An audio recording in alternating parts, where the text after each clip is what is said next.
gathering meaningful input from stakeholders. It's appreciative of historical perspectives, the natural variation of fish and wildlife populations, the complexity of management, and the trade-offs associated with management and policy can be vexing, certainly, to resource managers and constituents alike, really.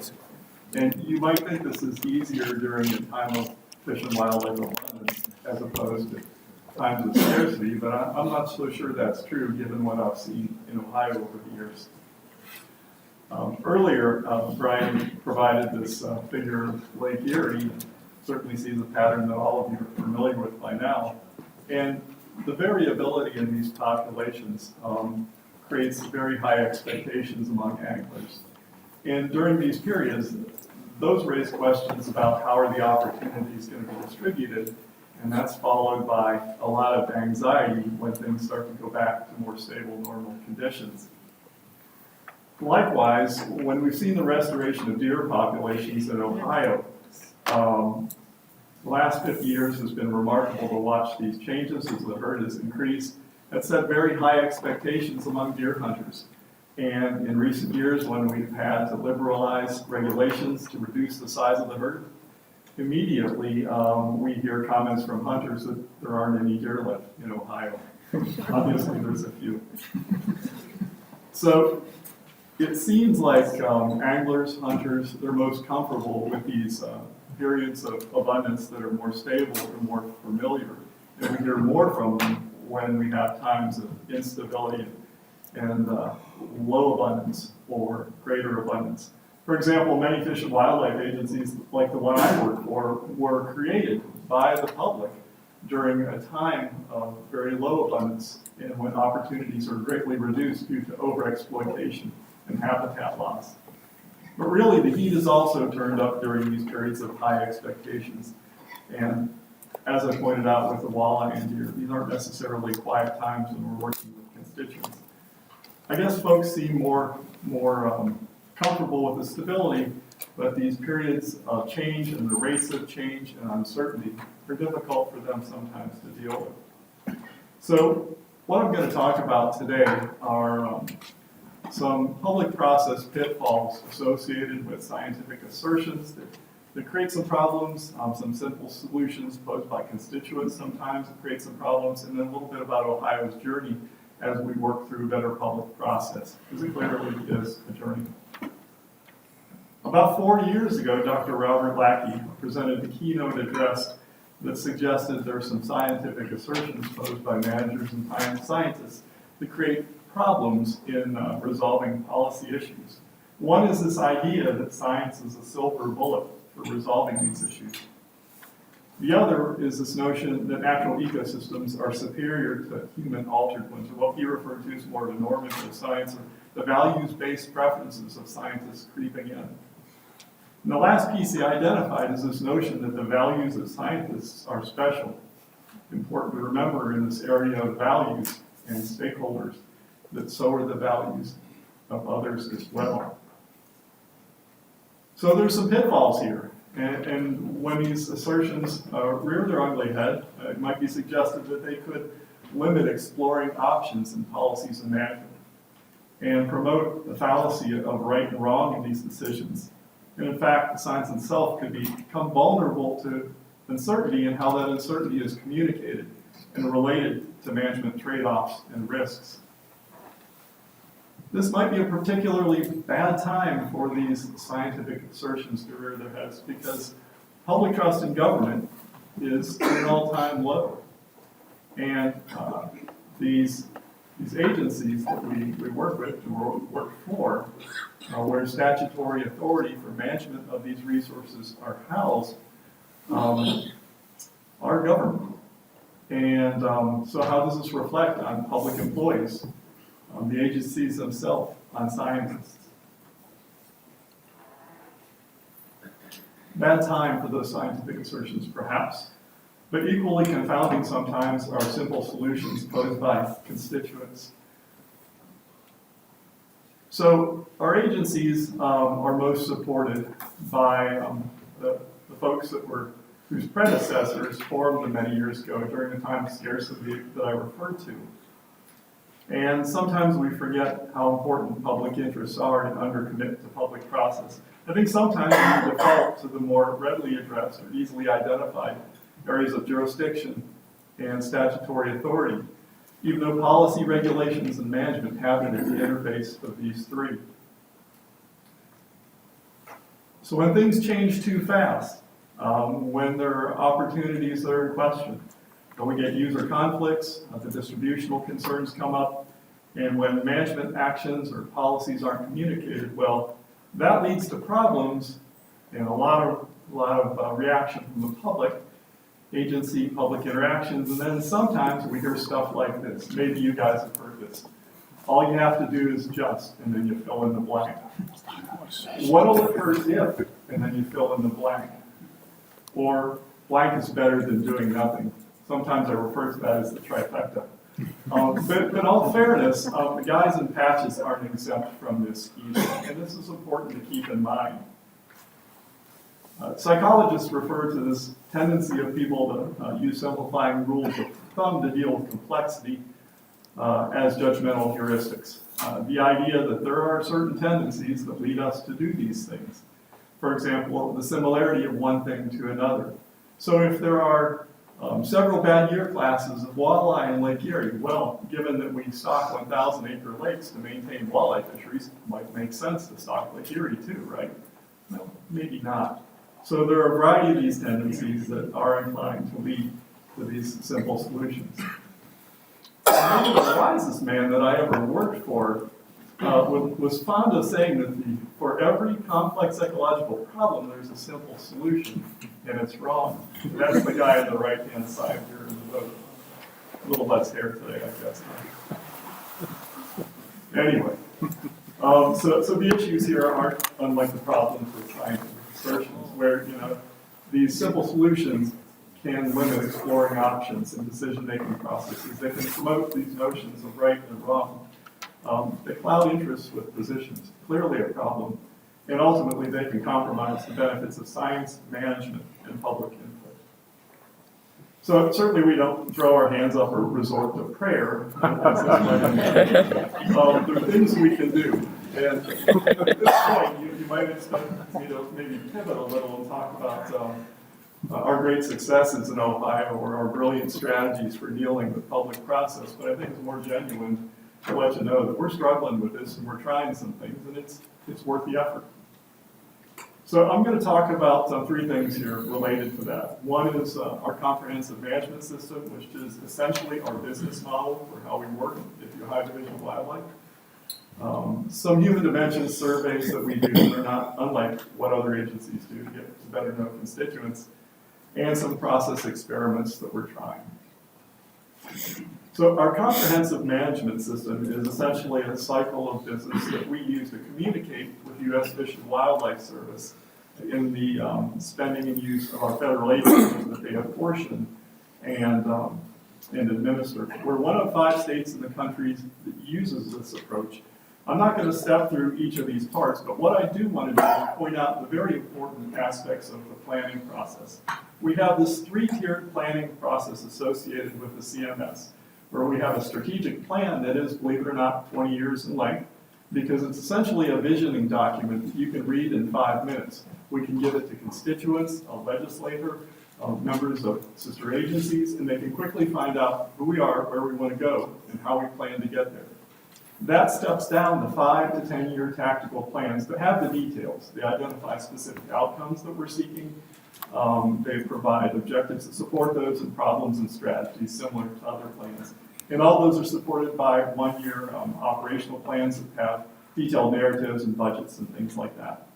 So the CMS has been very valuable for us, especially the planning aspects, in order to communicate with staff, set expectations with staff, and set a roadmap for us to follow together.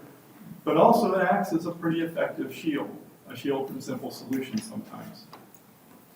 One example of a recent tactical plan that we feel does this pretty well is our Asian carp tactical plan. Like others of this nature, it does a good job validating a problem or opportunity, identifying our role in being responsible in dealing with the problem. Describing our approach is a pretty reasonable one. and showing our level of commitment. So the conspicuous benefits of these plans, again, like the CMS collectively, it allows us to communicate effectively. It allows us to set a clear roadmap that sets expectations. And more importantly, again, it can be a pretty good shield against simple solutions, whether they come from constituents or the political arena.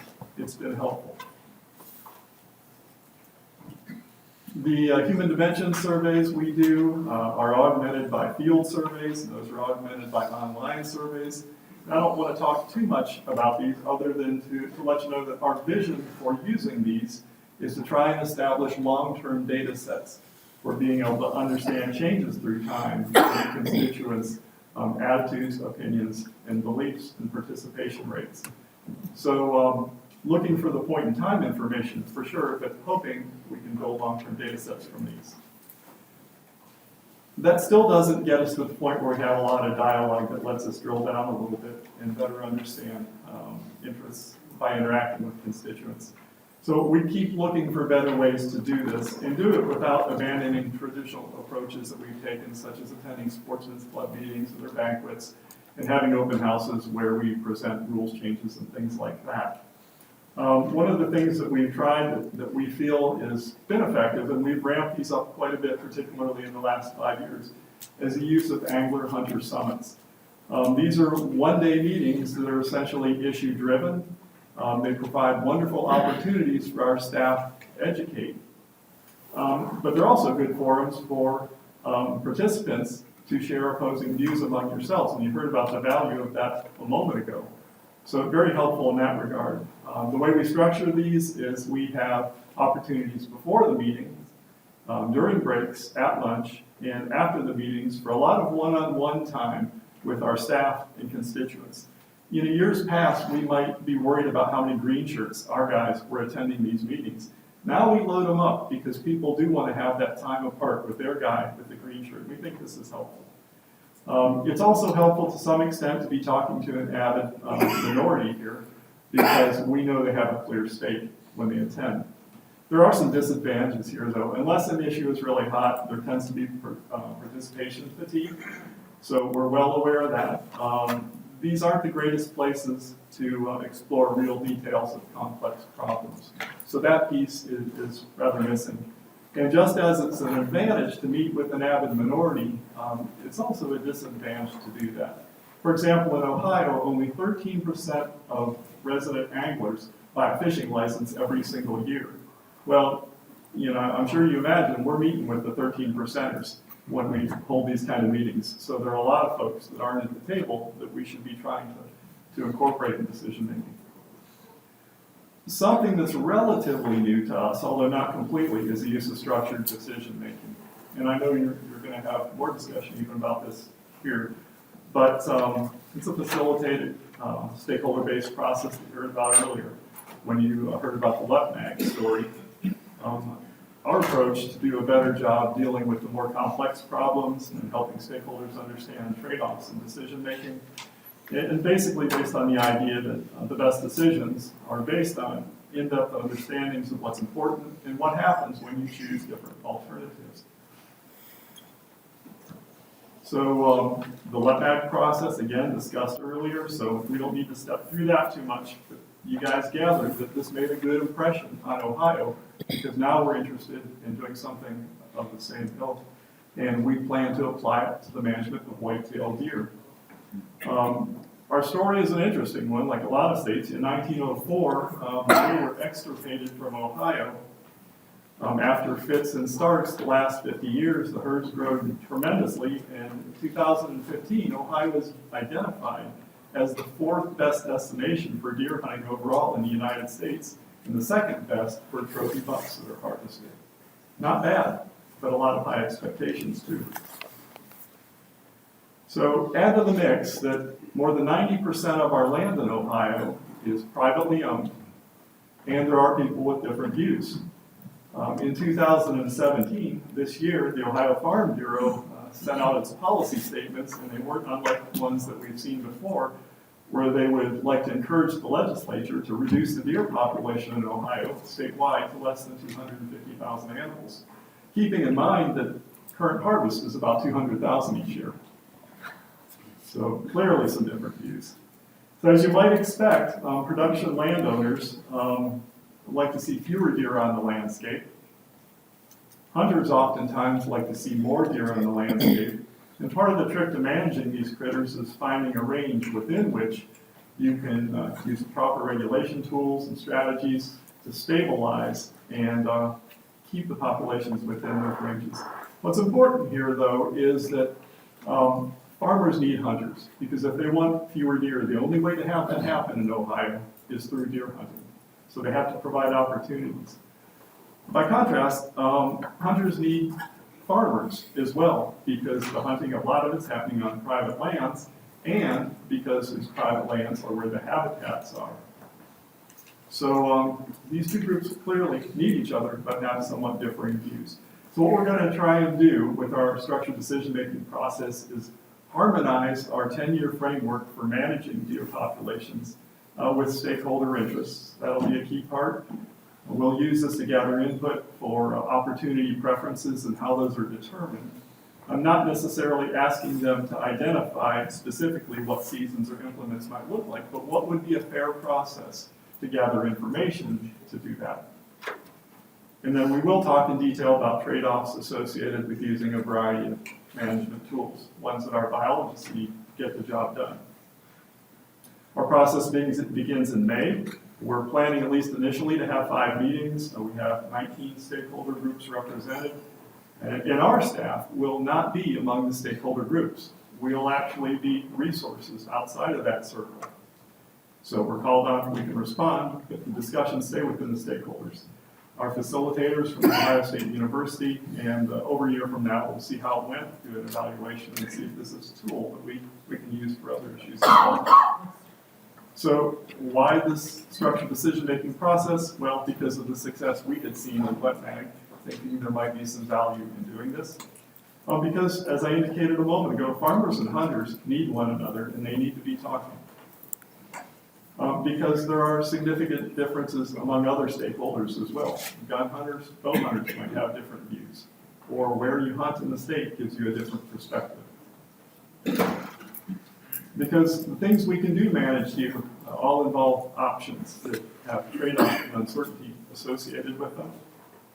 And what we've learned, certainly in the last several years, is that in order to leverage the tools we need for deer management, we can't do it without public support.